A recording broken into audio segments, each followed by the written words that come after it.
यही कारण है कि 2 नंबर के उप मुख्यमंत्री हैं, वरना 1 नंबर के होते। कोई भी डिपार्टमेंट के अंदर में अगर निविदा का निष्पादन होता है वो तकनीकी प्रक्रिया है और तकनीकी प्रक्रिया का हिस्सा है। और निविदा के निष्पादन के बाद जब अवार्ड होता है कोई भी निविदा, तो वर्क ऑर्डर मिलने के बाद वो काम करता है और काम करने के अगेंस्ट में राशि का भुगतान होता है। इतना भी ज्ञान एक राज्य के 2 नंबर वाले उप मुख्यमंत्री को नहीं है, ये दुखद है। हम आप पत्रकार साथियों को एक बात और संज्ञान में लाना चाहते हैं। विस्मरण अगर हो गया होगा तो मैं नहीं जानता, लेकिन मैं स्मरण करा दूं कि देश के प्रधानमंत्री आदरणीय नरेंद्र मोदी जी बिहार विधानसभा के कार्यक्रम में पहुंचे थे और उसी कार्यक्रमों में नेता प्रतिपक्ष आदरणीय तेजस्वी यादव जी ने जननायक कर्पूरी ठाकुर जी को भारत रत्न की मांग की थी। अगर आप लोग का स्मरण होगा तो याद होगा। हालांकि भारत रत्न मिल गया, लेकिन एक बड़ा सवाल है, उस कार्यक्रम में मेहमानों को खिलाने के लिए बिहार विधानसभा से जो भुगतान की गई है प्रति प्लेट, उस राशि का दाम 6,000 रुपया प्रति प्लेट है। यह भुगतान बिहार विधानसभा ने किया है। That time speaker was honourable present में जो 2 नंबर के जो डिप्टी सीएम है वो थे। 6,000 रुपया प्रति प्लेट की भुगतान की गई है। हमें लगता है कि इन विषयों पर भी सारी बातें खुल करके आनी चाहिए। इस पर भी एक बार तथ्यात्मक तरीके से इन्वेस्टिगेशन की आवश्यकता आन पड़ी है। उन्होंने कल नेता प्रतिपक्ष पे सवाल खड़ा किया कि उस समय उप मुख्यमंत्री तेजस्वी जी थे, लेकिन पथ निर्माण मंत्री 18 में कौन था, 19 में कौन था, 20 में कौन था, 21 में कौन था, बताओ, 22 में कौन था, बताओ। तो अप्रत्यक्ष तौर पर ये 4 दुकानें खोल रखी है भाजपा के अंदर में, अंतर कलह और मुरा कुश्ती जोड़ों पर है। एक उप मुख्यमंत्री 1 नंबर वाले, उनकी अलग दुकान, उनकी अलग पहचान। ये 2 नंबर वाला उप मुख्यमंत्री, उनकी अलग पहचान, उनकी अलग दुकान। भाजपा का प्रदेश अध्यक्ष, उनकी अलग दुकान, उनकी अलग पहचान। और कुछ प्रभावकारी जो भाजपा के अंदर में है उनकी अलग दुकान। और इस अंतर कलह में जूझता हुआ भारतीय जनता पार्टी का राज्य नेतृत्व तथ्यहीन एक आरोप कर लगाया। इसलिए मैंने बिंदुवार तरीके से आपको बताने की कोशिश किया कि जिन मंत्रियों को रूल ऑफ एक्जीक्यूटिव बिजनेस की जानकारी नहीं हो उनको पद पर नहीं बैठना चाहिए। अपने कर्तव्य, क्षेत्राधिकार और नियम की जानकारी नहीं हो तो तथ्यहीन एलिगेशन किसी पर नहीं लगानी चाहिए। और मैं मांग करता हूं कि संजीदगी के साथ पूरे तथ्यों का जांच की जाए। जो लोग इसके लिए उत्तरदायी हैं, जिन लोगों ने नेग्लिजेंसी बरता है, जिन लोगों ने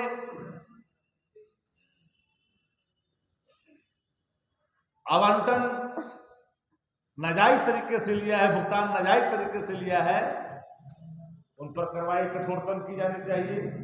लेकिन मुझे हैरानी हुई, आप सही पत्रकारों को भी हुआ होगा, ये व्यक्ति 2 नंबर का उप मुख्यमंत्री चुपचाप कैसे थे इतना दिनों तक। एक पत्रकार ने जब इन सवालों को उठाया तब इनकी चक्षु खुला। तो कैसे काम नहीं करता है इनकी, जब कोई पीछे से बाह्य शक्ति का प्रहार करता है तो इनका एंटीना काम करता है। एक पत्रकार साथी ने जब इन सवालों को रेज किया तो आनंद फानन में बैठक बुलाकर के इसकी तहकीकात कर करके पत्राचार झारखंड सरकार से की गई, खनन विभाग से, ये स्टोन चिप्स उठाए गए थे बिहार से और दिखाए गए हैं चालान पाकुड़ का। सवाल यह है तो एयर नेग्लिजेंसी जिन स्तर पर हुआ है ये इसके अधिकार क्षेत्र बटे हुए हैं। ये तकनीकी विषय है। इन विषयों को देखने के लिए कार्यपालक अभियंता, सहायक अभियंता, कनीय अभियंता और अधीक्षण अभियंता यानी JE, assistant engineer, executive engineer और सुप्रिटेंडेंट इंजीनियर, राशि का आंकड़ा जब बढ़ा जाता है तो चीफ इंजीनियर तक जाता है। ये मामला तकनीकी है लेकिन इसको राजनीतिक बनाई 2 नंबर वाले उप मुख्यमंत्री जी। आरा में क्या हो रहा है? Every worker Bharatiya Janata party fully known, not only I and. माहवारी क्या वसूली जा रही है दारू बालू से? कौन है इंचार्ज वहां का? मेरा सीधा चार्ज है, एलिगेशन है। इसलिए मैंने कहा कि 6,000 रुपये प्लेट प्रधानमंत्री जी आए थे बिहार विधानसभा में कार्यक्रम में तो 6,000 रुपये प्लेट की भुगतान किया गया था बिहार विधानसभा के अंदर।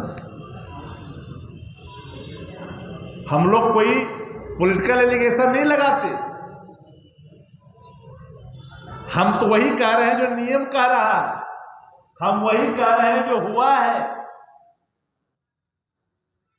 तो अंतर्द्वंदता, अंतर कलह भाजपा के अंदर है तो अप्रत्यक्ष तौर पर ये भाजपा को चार्ज नहीं करते हुए सीधा नाम ले रहे हैं।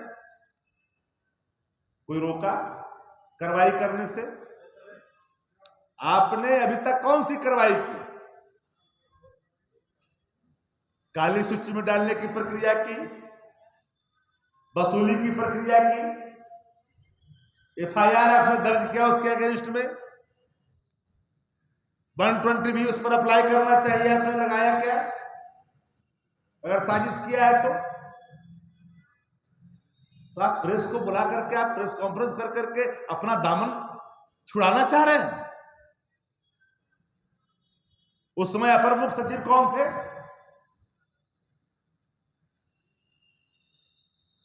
ये सारी चीजों की जानकारी होनी चाहिए। नकली दवा की दुकान नहीं चलने वाली है, माफ करिएगा। नकली दवा की कमाई नहीं बहुत दिन तक चलती।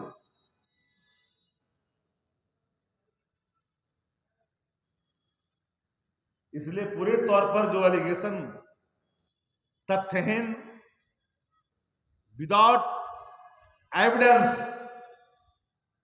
एक एलिगेशन कल अप्लाई किया गया है, ये 2 ही नंबर का उप मुख्यमंत्री कर सकता है। 1 नंबर वाला तो नहीं किया। 1 नंबर वाला क्योंकि फाइनेंस में है तो फाइनेंशियल रूल की जानकारी इतना दिनों में हो गया होगा, इसलिए उन्होंने नहीं कर सकते। इससे जुड़े हुए सवाल पर अगर कोई आपके मन में कोई और सवाल है तो आप पूछ सकते हैं।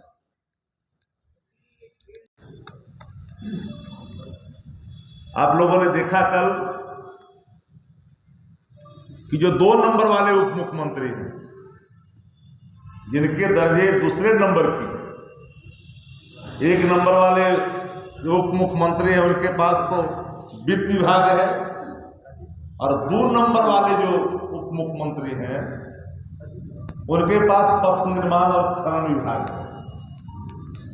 तो 2 नंबर वाले उप मुख्यमंत्री की तरफ से कल जो सवाल सामने उठाए गए, अपरिपक्व, निराधार, तथ्यहीन एक आरोप आया, इसको हमें लगा कि पीपुल डोमेन में जानी चाहिए। ये मामला है तपोवन सड़क निर्माण का, राजा कंस्ट्रक्शन से जुड़ा हुआ है, गया के वजीरगंज का मामला है। 2016 से ही भुगतान की प्रक्रिया कार्य के विरुद्ध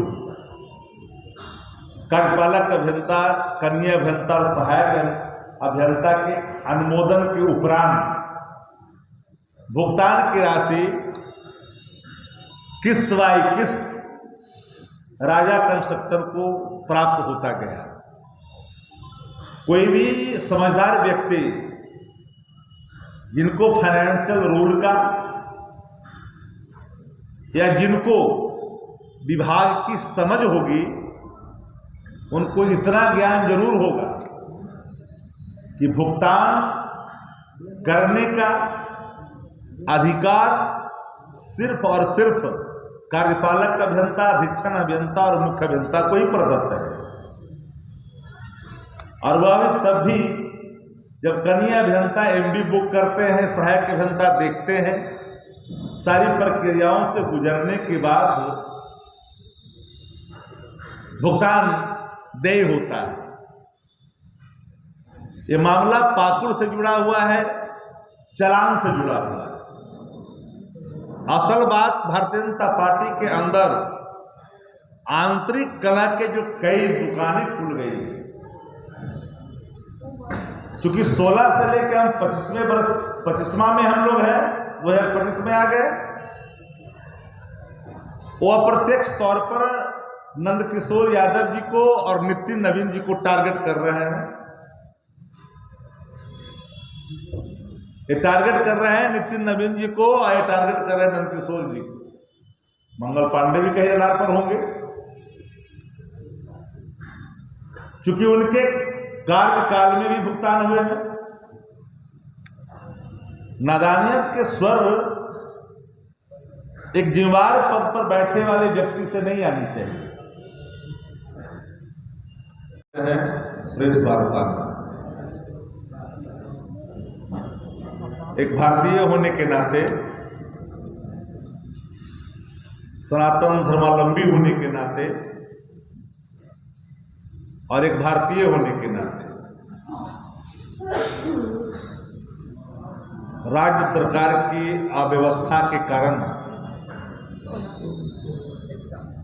उत्पन्न हालात के बाद जो कुंभ में, महाकुंभ में जिन लोगों ने मौत को गले लगाया, उन सभी मृत आत्माओं के प्रति राष्ट्रीय जनता दल परिवार की तरफ से, बिहार की तरफ से हम संवेदना प्रकट करते हैं